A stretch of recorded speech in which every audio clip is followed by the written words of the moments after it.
بسم الله والحمد لله والصلاة والسلام على سيدنا رسول الله وعلى آله وصحبه ومن والاه. اللهم افتح بالخير واختم بالخير واجعل عاقبة أمورنا كلها إلى خير برحمتك يا أرحم الراحمين. الدرس الثالث من دروس كتاب تيسير أحكام التجويد للشيخ يحيى بن عبد الرزاق الغوثاني حفظه الله تعالى، ضمن مقرأة أهل الله الإلكترونية في الشمال السوري بعنوان أحكام النون الساكنة والتنوين. قبل البدء بأحكام النون الساكنة والتنوين الأربعة، نذكر فائدة بسبب اقتران النون الساكنة بالتنوين. قد يخطر في بالنا سؤال، مثلا لماذا لم يقرن التنوين بأحكام الميم الساكنة مثلا عوضا عن النون الساكنة؟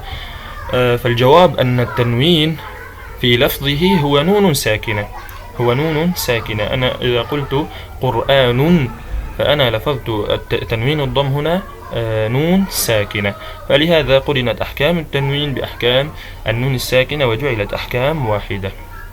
للنون الساكنة والتنوين عند التقائهما بأحد حروف الهجاء أحد أربعة أحكام، إما الإظهار أو الإدغام أو الإقلاب أو الإخفاء.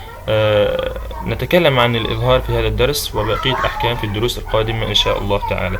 الإظهار، تعريف الإظهار لغة البيان والوضوح، فإذا أظهرت الشيء أي بينته ووضحته.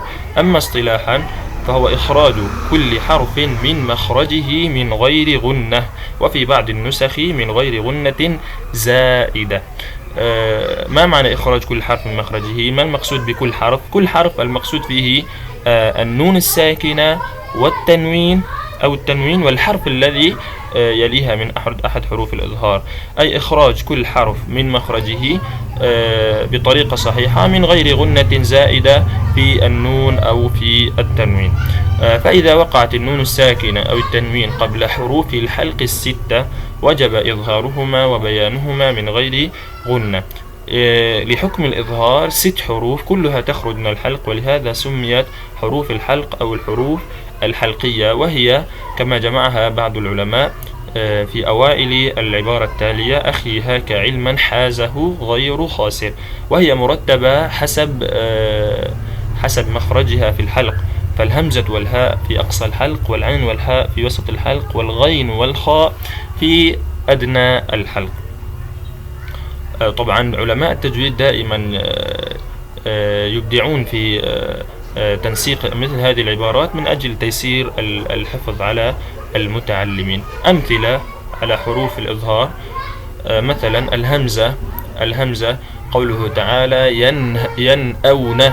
ينأون، إخراج كل حرف من مخرجه أي النون والهمزة من غير غنة زائدة في حرف النون، وهم ينهون عنه وينأون أيضا ينهون. مثلا لكل قوم هاد، لا أقول مثلا لكل قوم